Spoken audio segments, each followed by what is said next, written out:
Viewers السلام علیکم۔ آخری چٹان کے اگلے پارٹ کے ساتھ حاضر خدمت ہیں۔ طاہر نے تھوڑی دیر سوچنے کے بعد کہا، مجھے دولت سے محبت نہیں، میں بغداد میں ایک بہت بڑا مقصد لے کر آیا ہوں۔ میں دربار خلافت میں رسائی حاصل کرنا چاہتا ہوں، خلیفہ کا ایک نیک نیت مشیر بن کر حکومت کی خارجہ حکمت عملی میں تبدیلی پیدا کر سکوں۔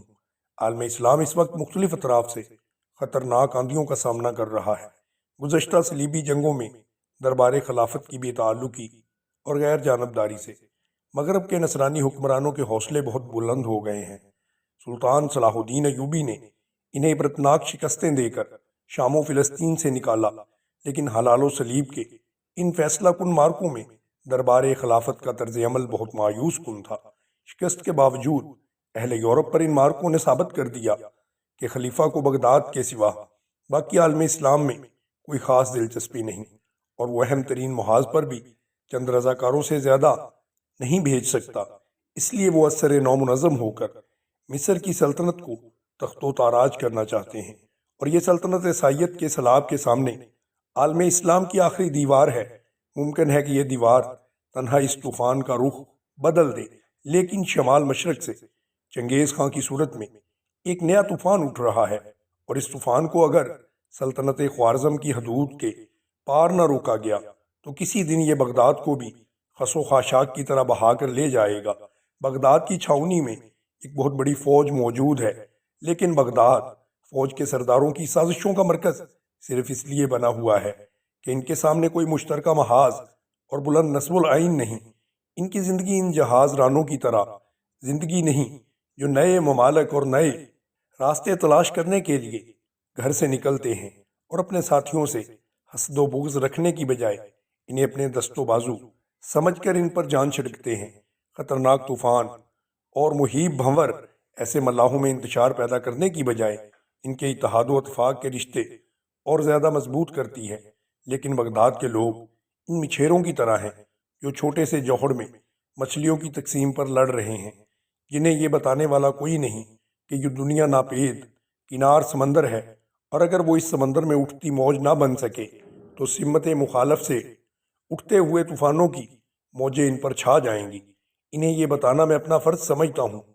اسی فرض کے احساس نے مجھے بغداد آنے پر آمادہ کیا، اور گھر سے رخصت ہونے سے چند دن قبل مجھے یہ علم نہ تھا کہ میری مشکلات کو آسان بنانے کے لیے میرے پاس اس قدر دولت بھی ہے۔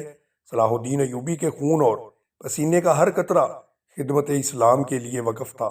میں چاہتا ہوں کہ ان کی عطا کردہ دولت سے اسلام کی کوئی خدمت سر انجام دوں، اس لیے مجھے یہ دولت اپنے لیے سنبھالنے کا اس قدر شوق نہیں جس قدر اسلام کی راہ میں خرچ کرنے کی خواہش ہے۔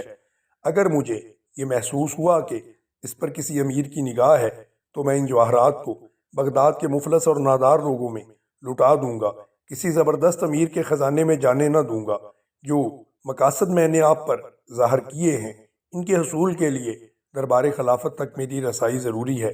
گزشتہ 4 دن میں نے بغداد کے متعلق جو اندازہ لگایا ہے وہ یہ ہے کہ عوام اب بھی ایک صحیح نصب العین پر جمع ہو سکتے ہیں۔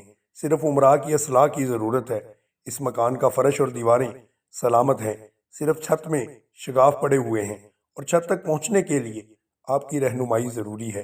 قاضی فخر الدین نے کہا، خدا تمہارے نیک ارادے پورے کرے۔ میں سمجھتا ہوں کہ ان حالات میں تمہاری پہلی ضرورت ایک عالی شان مکان ہے۔ تمہارے استبل میں بہترین گھوڑے ہونے چاہیے۔ اگر تم بغداد کے میدان میں چوگان اور نیزہ بازی میں مقام پیدا کر سکے تو بہت جلد عمرا کی نظروں میں آ جاؤ گے، اور اس کے بعد ان میں سے 1-2 قیمتی ہیروں کا تحفہ تمہیں دربار خلافت تک پہنچا دے گا۔ اس کے بعد تم اپنے علم کا لوہا منوا سکو گے، اور اگر خدا کو بغداد کا مستقبل بہتر بنانا مقصود ہوا تو خلیفہ کے معتمد بھی بن سکو گے۔ لیکن سر دست اپنے ارادے کسی پر ظاہر نہ کرنا۔ خوارزم شاہ کو خلیفہ اپنا بدترین دشمن سمجھتا ہے، اور اس دشمنی کی ذمہ داری اس پر بھی عائد ہوتی ہے۔ طاہر نے کہا، میں جانتا ہوں کہ اس نے بغداد اوپر چڑھائی کر کے سخت نااندیشی کا ثبوت دیا تھا، لیکن خلیفہ نے اگر خوارزم کی سلطنت مٹانے میں چنگیز خان کی حمایت کی تو یہ غلطی ناقابل تلافی ہوگی۔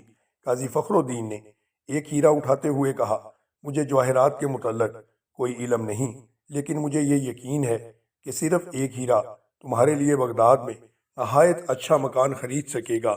ایک آرمینی تاجر کو میں اچھی طرح جانتا ہوں، چلو اس کے پاس چلتے ہیں۔ دوستو، آخری چٹان کے اگلے پارٹ کو دیکھنے کے لیے ڈسکرپشن میں دیے ہوئے لنک کو کلک کریں اور ہمارے چینل کو سبسکرائب کریں۔